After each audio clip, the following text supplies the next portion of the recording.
Hello and welcome to We Never Met, the podcast where I have an interesting stranger on every single week. Today we have John Huber and Zack Whittington of the Wandering Boys. I guess the first question is, what type of music do you guys play for people that don't know, and they were looking to come to one of your shows? Sure. We play bluegrass music, fairly traditional. There's all kinds of bluegrass. Sure. And we're a four-piece with banjo, guitar, mandolin. I play banjo, Zach plays mandolin, and stand-up bass, and we all sing, sometimes in four-part harmony, and yeah, it's fun. So how did you land on folk music in both of your lives? Because it's interesting that we're sort of in a city that's well known for a lot of other genres like hip hop and things like that, and you guys are going hard with traditional folk. So how did that come about for both of you? You want to start, Zach? Man, like I did not seek it out. It just happened. Okay. You know, it's like I wanted to play mandolin. I bought a mandolin and then I wanted to play it with people. How did you decide you wanted to play a mandolin though? Well, so I grew up in Decatur, Alabama, North Alabama. Yeah. And like music was always around. My dad played bluegrass music around the house. Okay. I listened Shout to out it. to Ted Whittington. But you know, it just kind of, it was just on in the background, and I kind of absorbed it, but listened to everything else that wasn't bluegrass growing up. Sure. You know? Sure. But you know, they'd have like picking sessions. And I remember there was this, one of my dad's friends named Rex Cheatham. He's this large man with a weird sense of humor. He sounds like a made up person. Rex Cheatham. Well, maybe he was. You know, it's like childhood imagination. I don't know. But he played mandolin, and he was just this large man. And I thought it was just so great. It was really inspiring. And so like, the mandolin was always like in the back of my mind. Sure. I was like wanting to get one day. Yeah. I mean, it's a cool sounding instrument. It's similar to the banjo with me, where it's like when you just hear it, it's like, wow. It stands out. Yeah, it stands out for sure. And it's evocative of bluegrass or something. You know, I think we all hear those instruments, fiddle the same way, and it sparks something, some curiosity or maybe even distaste. You know, people have connotations, you know, that stretch back to childhood or social constructed kind of connotations, like with the banjo. And my story is pretty similar to Zach's. Grew up, my mom listened to bluegrass around the house. We Spence. Yep. Shout out. We're both fond of each other's families. You know, and my brother and I were drawn to music at a young age, started playing sometime around late middle school, early high school, but again, devouring anything we could that wasn't bluegrass, effectively, wasn't country music. But things slip in, you know, I mean, Led Zeppelin had mandolin. Yeah. There's all that Rod Stewart. Really? Yeah, you know, on Led Zeppelin 3.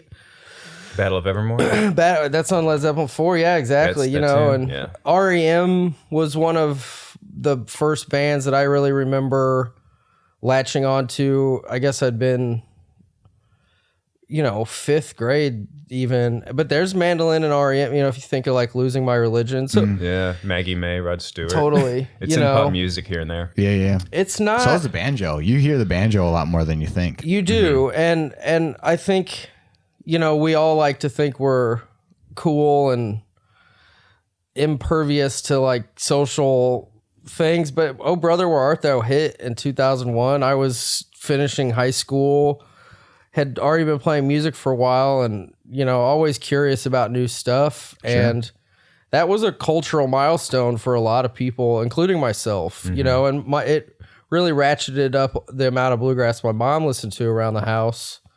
And her family is all from the South.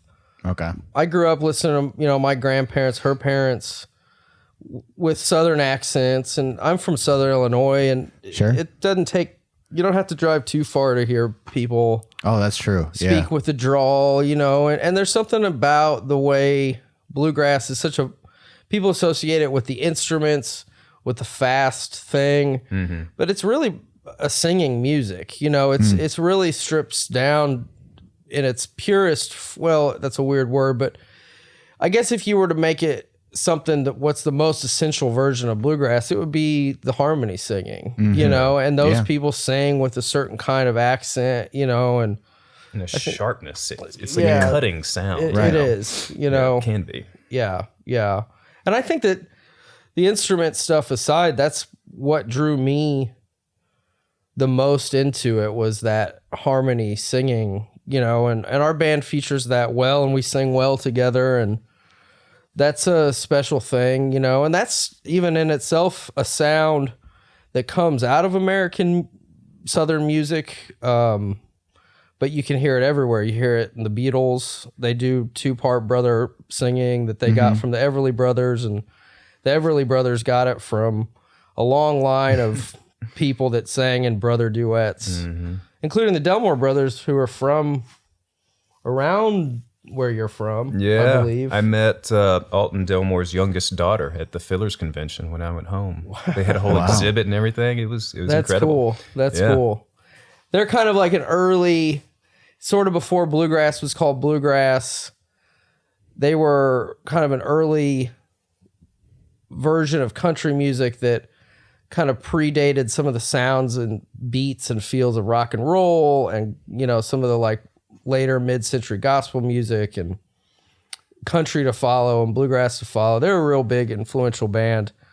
But, you know, we could all talk forever about this stuff because we study this stuff because we love it, you know, and I think that is probably the final piece for me, is if I'm going to spend a lot of time learning things and being involved in things, I want there to be stories. I want there to be some kind of academic or intellectual component that I can latch on to as well. You know, some depth. Yeah. For some reason, there's a lot of genres out there that it feels like you can be disingenuous and still be successful. You know, but this is not one that I feel like you can be for some reason. I feel like it's an interesting observation. What do you think about that? I don't know if it's because our chances of becoming rich and famous are lessened. My brain was going there too.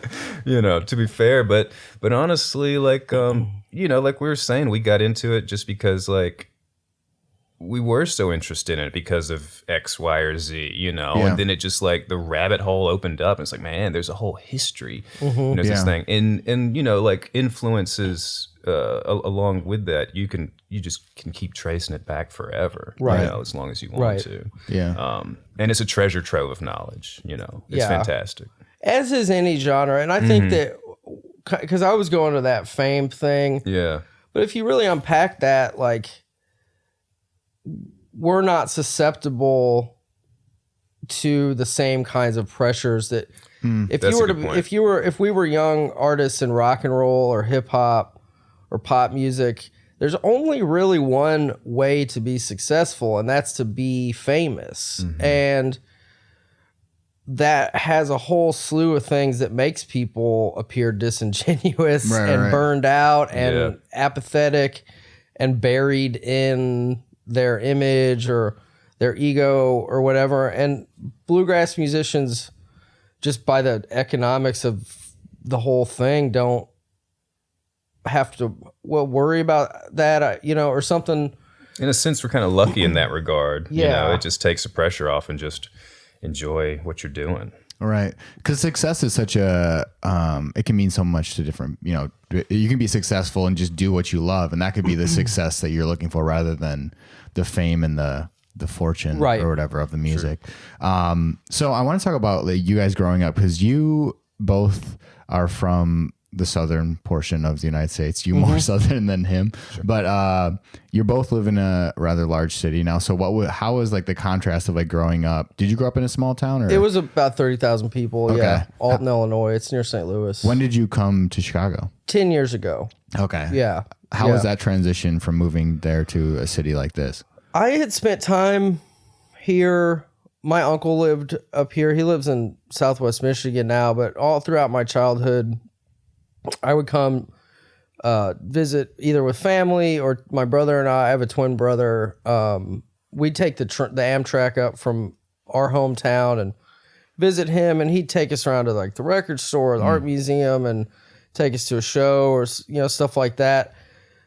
And we grew up in proximity to St. Louis, we always knew we wanted to live here. And it's hard to think back because when you move to a new place, you want to be like tough and seem impervious. And I'm sure that there were things that were startling or eye-opening, but I don't recall being a fish out of water, you know. Because how old were you when you moved here? I would have been, so this was after college, and then I lived elsewhere for a year. So pretty close to like your early 20s, mid-20s. It was like mid-20s, yeah. I was like 25 when I moved here. Right, yeah, 25 when I moved here.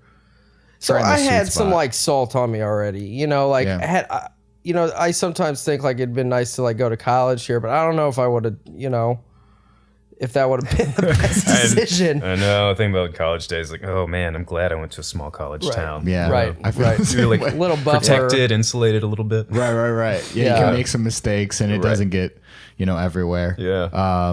But for you, like going from Alabama, did you go directly to Chicago from Alabama? No. So I did my undergrad in North Mississippi in Oxford. Okay. And then I lived in Cincinnati for a year. So that was kind of like a middle ground almost. Yeah. Right, exactly. I forgot about that. And then after that, I moved up here. So I had like a trial run in Cincinnati. right. If that makes Do I sense. like this? Oh, there's public transit. There's a bus system. How does this work? You know. Right. But even my first few years in Chicago, like the charm didn't wear off. I definitely felt like an observer, especially getting my first downtown job and like just walking around and like looking. It's like, look at all these people going to their jobs. Yeah. Oh, I'm going to my job too. You know? I remember that feeling too. Just I moved here for a reason, which is I wanted to live here, and it just always seemed to affirm that choice. You know, all the people I met or the things I got to do that I knew I wouldn't have gotten to do in my hometown. Yeah. You know, the opportunity is just so much. Yeah. I mean, so I want to talk more about your music and stuff, but this was an interesting thing that I came across. You guys did like an immersive, like virtual reality sort of video. How many videos did you do? Like, how many songs did you do? We did 5 or 6 songs. Because there's a whole DVD you can get or something, right? It's actually a USB drive. Oh wow. I should have brought one. Because I saw your question about that. Yeah. And I'll get you a copy of it. It's really interesting. So we have a good friend, Heather Maliak, who is a great fiddle player. She's a part of a band called Glass Mountain. A great band from Chicago. Yeah. Heather is also an audiologist, so she's an ear doctor. Oh wow. And so she has relationships with audio engineers and other audiologists and people that work very closely in that field. Sure. Including an engineer named Bob. He was looking for a band to try. Well, so it's worth mentioning. The reason that Heather knows him is that he made some innovations in in-ear monitors, which she worked as an audiologist for a company, actually not far from here, Sensophonics, at like Milwaukee and the Highway. Okay. And people were trying to figure out, the story that I remember is people couldn't really figure out how to reduce the input of the outside world while increasing the volume in the inner ear monitor, so like the earplug that's also a speaker, without creating so much volume that it's defeating the purpose of having ear protection. And apparently he fixed this problem and is legendary in the field. Well, he has been working for a long time trying to do this thing. It's like this immersive audio experience where you record into basically 2 microphones that are implanted in a mannequin. Right. And so there are 2 stereo mics where the mannequin's ears are. Bob named this mannequin Dexter. And it's like a CPR dummy, I think.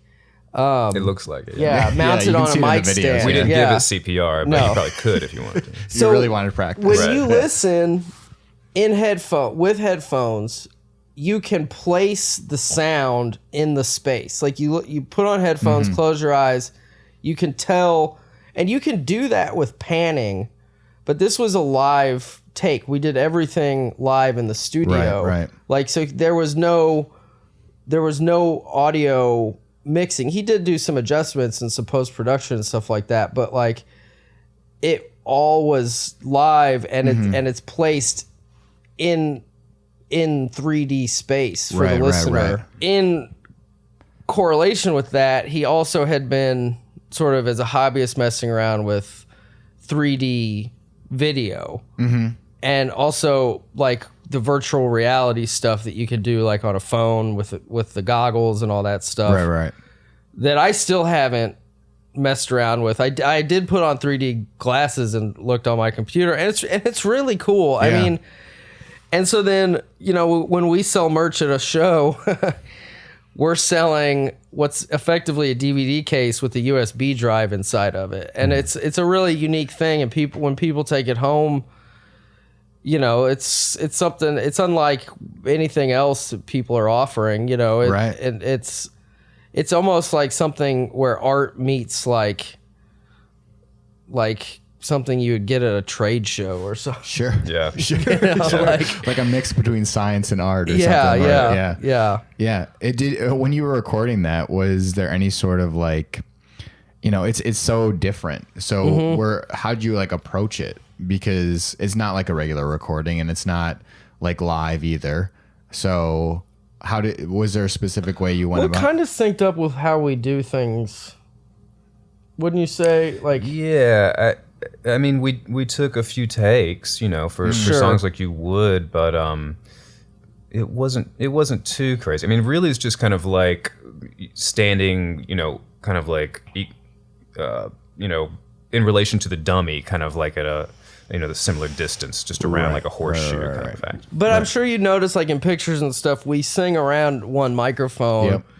And if the room, it depends on where we're playing, but if we were to play at a place where the audience was specifically there to listen and not to also drink or interact or whichever, which is great when people do that. But if it was a listening room, Sure. we could get away with playing all of our instruments and all of our vocals into one condenser microphone. So effectively, he knew he was smart. Bob was smart. He wasn't going to try and get a rock band to try this out. He wanted a bluegrass band because they're used to doing one mic. Right. They're used to doing live takes. Maybe a band will do like some vocal overdubs or something if they're going to cut a record. But like realistically, that's the way we work, so. Yeah. Why is that a thing more prominent in bluegrass with the one mic and everyone's around that rather than miking up everybody's instrument separately? There, you can get into that's the way people have done it. Tradition. You can get into all kinds of things.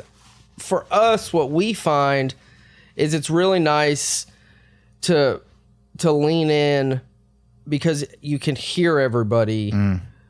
So like the harmonies can be more reactive to each other, and they can there's a confidence that I think gets built when you're very close to each other singing. You can be assured of the things that you're hearing.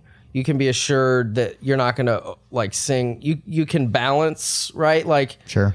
So the lead still needs to be the loudest voice, but then the other 1 to 2 to 3 parts in that harmony are not going to, they need to be just under it, right? And that's like there's a nuance to that I think just gets a little easier. It also looks cool. I mean, quite honestly, like when we open up for, say, a country band or a band that does, they have a different stage plot. Like it sets us apart, and it's got a unique thing that's also familiar if people are used to bluegrass or they're used to like earlier folk stuff where people did that one mic thing. So whether you're talking visually or audio wise, like it is an aesthetic choice. It's very much a choice. Like we could do everything we do without it, but it's fun and, you know. It's almost like you're self-mixing yourself. Before, exactly. Right, you know. on the fly. Right, you know? right. Because there's like choreography to it. You know, it's like you got to get up to the mic to like kind of push your lead or your sound or whatnot, and then like get away and back out and make room for someone else. So there's a lot of movement and stepping back and forth. And getting close and pulling away. So. It almost makes you not able to be lazy ever when you do a live show. Because you always, you're right. You always got to think about it. Do you say it's a loaded question because there's like debate why people do that or something? Yeah, I mean, I think that if you really get down to it, well, like... You're going to get roasted on the message boards. Yeah, right. The folk message boards. I mean, people will say, well, that's the way they used to do it. But those same musicians that set that standard moved their careers into the 70s, the 80s, the 90s, when they were all using separate mics and they were all miking their instruments. Right. You know, so it's like this whole thing, you know, the whole bluegrass folk thing, people like to use words like authentic and pure and all this. And there's a lot of confirmation bias in the way people talk about that stuff. Like, there's a guy named Doc Watson. He's one of my favorite guitar players. He was from North Carolina. He played country and blues and bluegrass and fiddle music and all this stuff. And he was really innovative and inspiring for a lot of musicians. People think of him as like this authentic, this pure thing. Well, I mean, he started his career playing a Gibson Les Paul in like a honky-tonk band. And it wasn't until the folk revival came that he started doing more acoustic things because concert promoters wanted that. And it didn't take him long to start plugging his acoustic guitar into an amplifier because it was louder and it was easier to be heard. You know, and none of those things would be on people's lists of what's pure or authentic or anything, you know.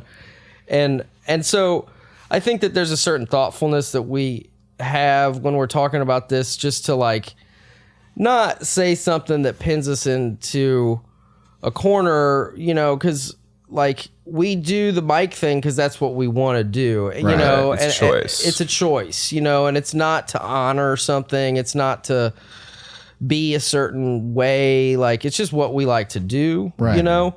And that's the short answer. But I think that what this kind of music does allow for are some more in-depth thinking about what these things mean, you know, in culture and in society. And so we don't mind like kind of getting into the weeds with it a little bit because we've thought about these choices a lot. Right. You know what I mean? Yeah.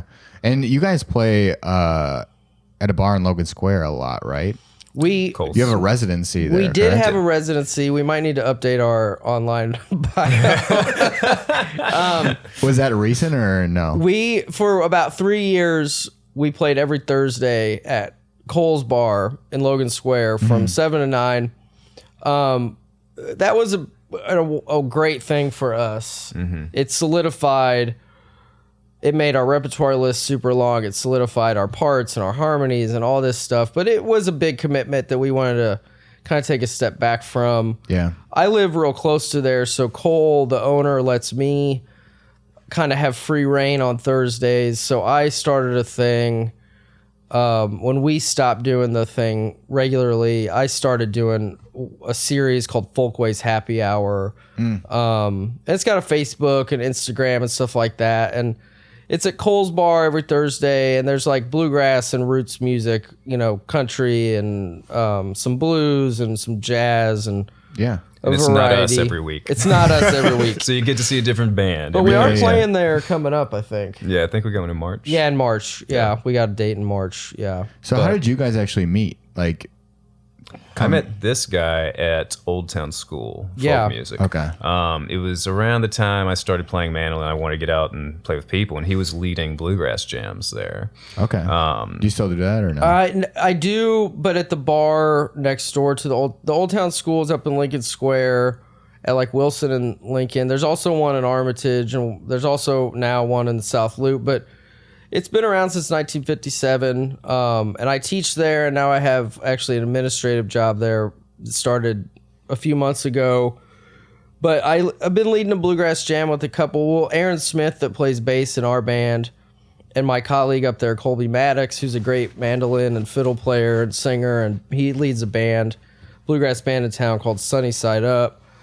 Aaron and Colby and I lead a monthly bluegrass jam up at this bar. It's called the Grafton. And it's really fun. I mean, there is a surprising amount of people that play bluegrass in the city of Chicago. I mean, if you think about the roots of there's a long history of folk music in Chicago, and country music, and it's not surprising. I guess I would say it shouldn't be surprising, but it still does kind of, surprise me every once in a while. Like the amount of good bands in town, the amount of interest in the scene. There just was launched a website. It was kind of taking inspiration from, there's a website called Chicago Honky Tonk, and it kind of rounds up all the country events that happen. They have a calendar, they have a Facebook page, and they even put on some events.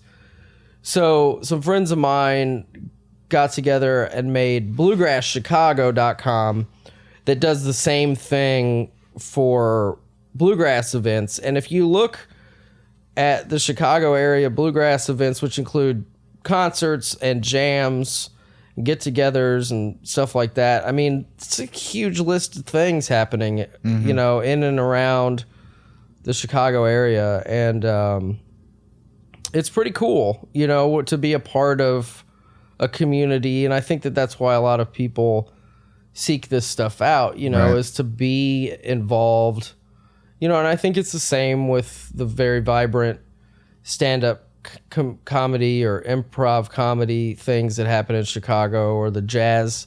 There are several jazz communities, and people want to be, I think people come to Chicago to kind of build things and grow things and be a part of bigger communities of people that are doing the same thing. Absolutely. Like, I think about this kind of thing a lot, and I imagine, like, if there's something that you're into, you move to Chicago and post online, you can find your people. Yeah, you can find totally. other people doing it, and you will be surprised. Yeah. It's really neat. Yeah. So when you started playing, or you wanted to play with people and you sort of met him, did you guys immediately click and like decide to start a band, or was it like over time, over a course of years that you knew each other, that you guys decided to do that? Well, the way I remember it was like after jam, like one night we were playing and just like a few people hanging out, and I had like a flask and I was plying him with whiskey and we were singing and playing and just enjoying it, and just started hanging out. And then from there, playing more different places, hanging out. And Just the two of you? well, and other groups of people too. Okay, sure. Most of the time. Yeah. Yeah.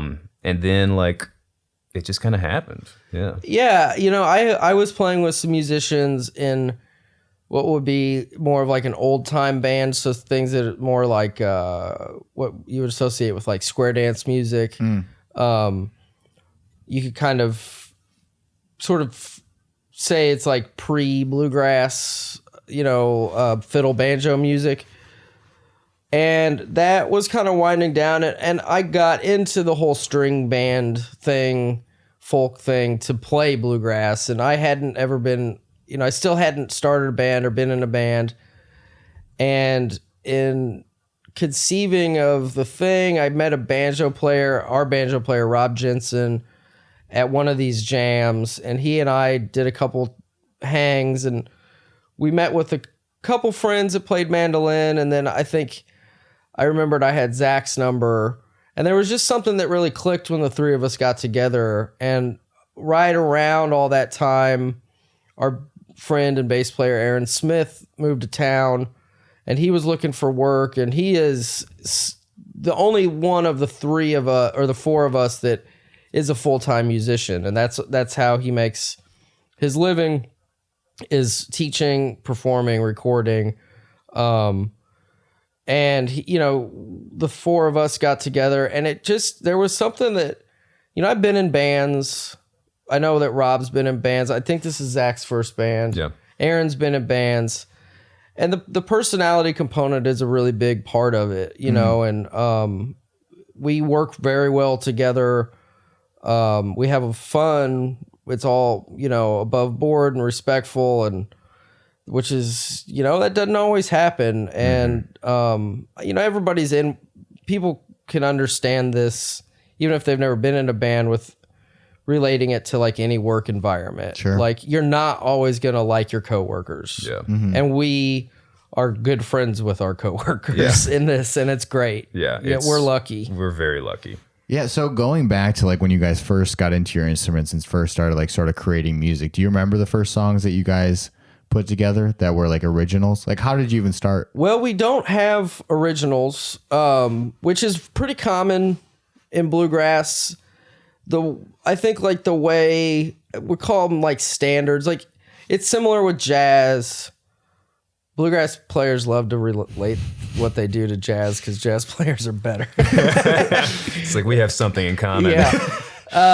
It's like, if you were to, and jazz musicians, obviously, and bluegrass musicians, all musicians write. And, all genres have people that create, but there are some genres like bluegrass that can really welcome bands like ours that don't provide original music to that genre, but interpret the standard repertoire in a fun way, in a meaningful, respectful, but exciting way, and we do call ourselves like a traditional bluegrass band.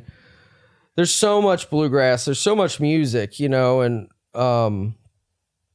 it's kind of like if we were a rock band, like we would wear our influences on our sleeves, anytime you go see a rock band, you definitely know what they're listening to, what it's often Radiohead, but like, so in that regard, it's like it's less cover band feel. We're not, right. At all. And I wouldn't bristle at that. If somebody said, you're a cover, it's like, sure, you could say that. like, but, and it's not out of defensiveness. It's just sort of by way of explaining, we play bluegrass standards, and we often will start with trying to play them the way we heard them on the recordings that we listen to and love. And there's something that draws us all to wanting to play bluegrass. So like when we hear the music that got us into wanting to play it,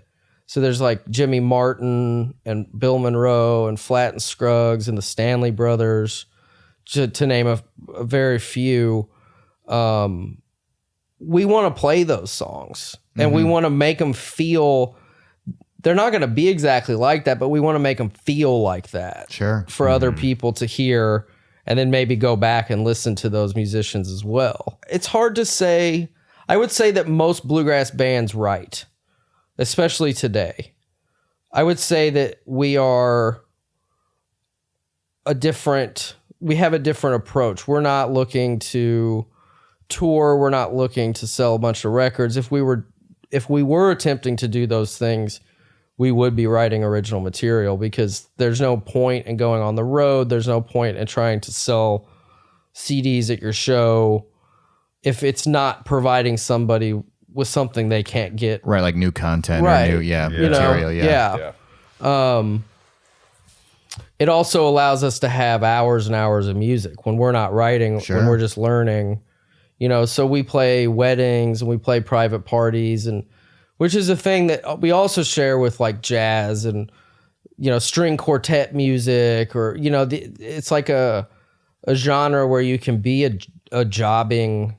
I think you call it like a jobbing band. Like a gigging band. Like you all of what you do isn't gearing up for your next stage show. Sure. Like we've played weddings and so fun. We've played some stuff downtown, like all kinds of neat things. Condo openings. Openings, yeah. How did that go? What was the condo? It's actually really fun. It was the one up. There's two new high rises, well, newish.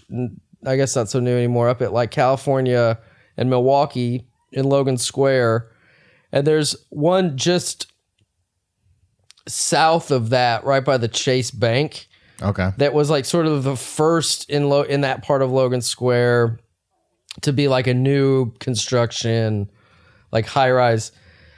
And it's not even really a high rise, but it's a big it's a big apartment building, especially for that neighborhood at that time. But yeah, they had us on their patio, and it was like AstroTurf and like outdoor lawn games, and like they actually have an L train car. Decommissioned L train car, like you do. Wow, like you do. At any condo, they had a budget. It was interesting, clearly. Yeah. Wow. And high hopes to have us back for regular like cookouts and stuff. Never had us back, but if you're listening, we'll play. We're available. So when you guys do weddings and stuff, are there songs outside of the bluegrass genre that you play? Like, are there like pop songs? Are you guys putting like, when they did Pop Goes Punk or whatever, or those CDs? Sure. And there's tons of, if you Google search Picking On, like any band you can ever think of, Picking On Fish, Picking On Nirvana, like they're Nashville session musicians that learn these songs instrumentally, and these CDs sell. I'm sure they sell very, very well. Oh, I bet. I heard a Rocket Man bluegrass version that was really great. Oh, I heard that too. I heard that on my Facebook. mom sent me that.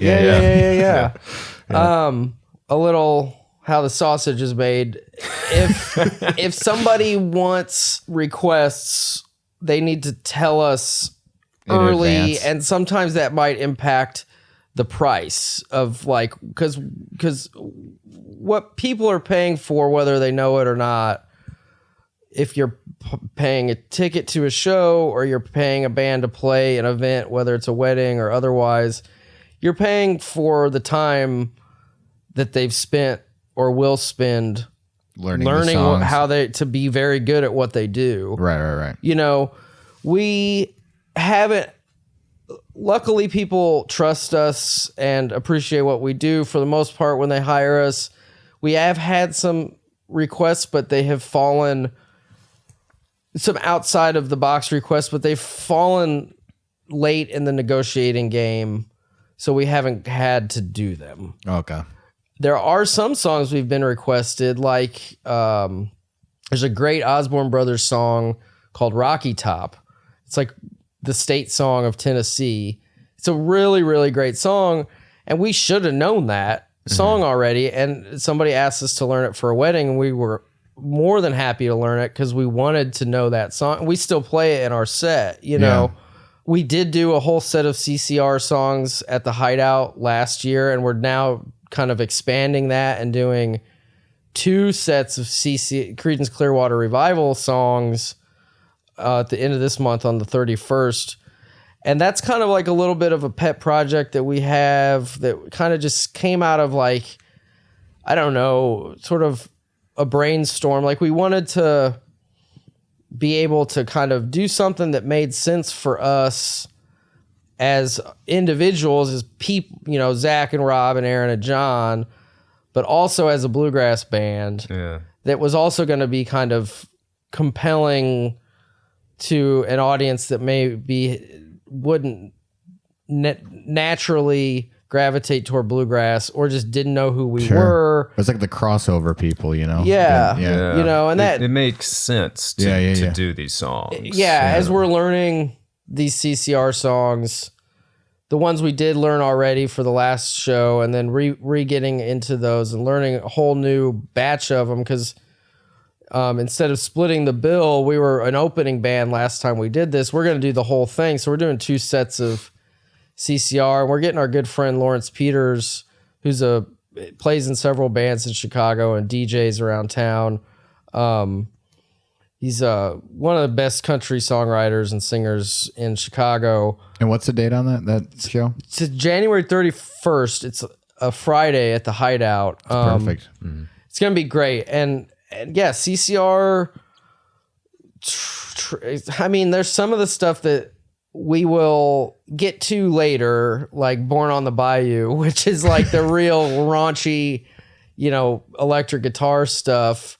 But some of it, it slides right into acoustic guitar, mandolin, banjo, playing, you know, and they were no slouches in their harmonies. And John Fogerty is a great songwriter, a great, you know, arranger. There's a reason they had so many hits, you know, and kind of were definitive of a certain era, you know. Sure. Well, that's interesting because, like, so how do you tell or how do you figure out, like, let's say there's instruments on a song that are outside of the instruments that you have, right? Like, for some reason, let's say there's trumpets. How do you decide, like, what instrument will play that, you know? Like, how does that even work? Like, yeah, I mean, it's a good question. Like, sometimes it's just a matter. Well, I'm kind of thinking of, like, on that, in this particular batch, there's a CCR song called As Long As I Can See the Light, and it's like a kind of a slow ballad, and there's a great saxophone solo. And so there was something just kind of natural in thinking that the mandolin would take that part. But Zack isn't going to, he didn't, we did it last year and we'll do it again, but he's not going to play that note for note. Right.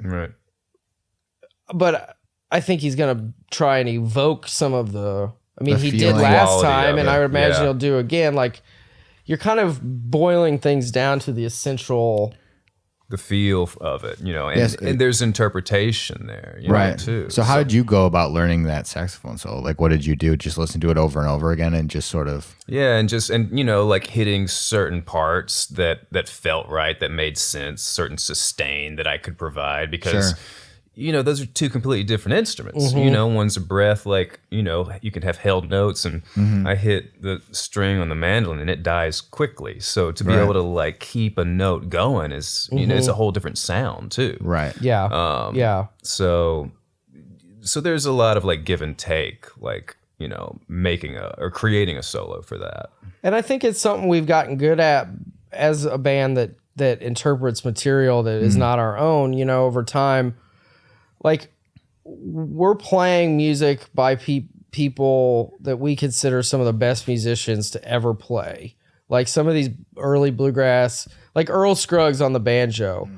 Like, he's an internationally known musician, as respected as any other musician in the history of music. His own style, you know, he made his own style. Yeah. So we're not saying, like, we're going to do, and there are people that can play note for note, and there are people that, I mean, it's mesmerizing the quality that they bring to interpreting like other people's material in a very kind of like real, accurate, like a precise or accurate way. It's effective. You know, it is, you know, but we're not attempting that, and we never have been. So, like, we've gotten really good at taking a lot of time to listen to things and, like, learn parts that we feel are essential, and then, like, finding how to honor the feel or the groove of something without necessarily trying to do, like, any mimicry of what came before us, you know? But we talk a lot about the feel of music, like the groove, like, that really kind of sets, because there's, like, the beat and there's the chord changes, but the way those meet is different for every song, you know? And that's why, like, bands sound different. That's why certain artists sound different. And that's why, you know, it's like, if you think of the Stevie Wonder song Superstition, like, you're talking time signature and you're talking, like, tempo, and but it all comes together in the feel of that song. And it's unlike anything else that you can listen to, you know? And so we're trying to get inside of the music on those terms and let the other things maybe fall to, you know, the side, and, like, bring our own stuff to it. Sure. You know? Yeah. And you can get that live if you come to the show. You can see all that stuff. So once again, where can people like find all your dates and things like that? Facebook and Instagram. So facebook.com / Wandering Boys. On Instagram, we're at Wandering Boys. We have a website called thewanderingboys.com. And those are all great. I mean, realistically, social media is the best bet. I do encourage people to follow us, follow all the musicians that you like. You know, it really is a community service thing to hit that follow when you engage with a new artist. Yeah. They will appreciate it. We will appreciate it. We're at the Hideout on the 31st of January, playing 2 sets of Creedence Clearwater Revival in a bluegrass style with our friend Lawrence Peters. What time is that on? That's going to start right at 9:00. Okay. Yeah. So, and we got some other stuff coming up, and there's all kinds of great bluegrass and bluegrass related music in Chicago. You can go to bluegrasschicago.com and find out all kinds of cool things happening. Yeah. So, well, that's great. Well, thank you guys for coming. I appreciate it. Thank you, Sam. It's been really fun. Enjoyed it.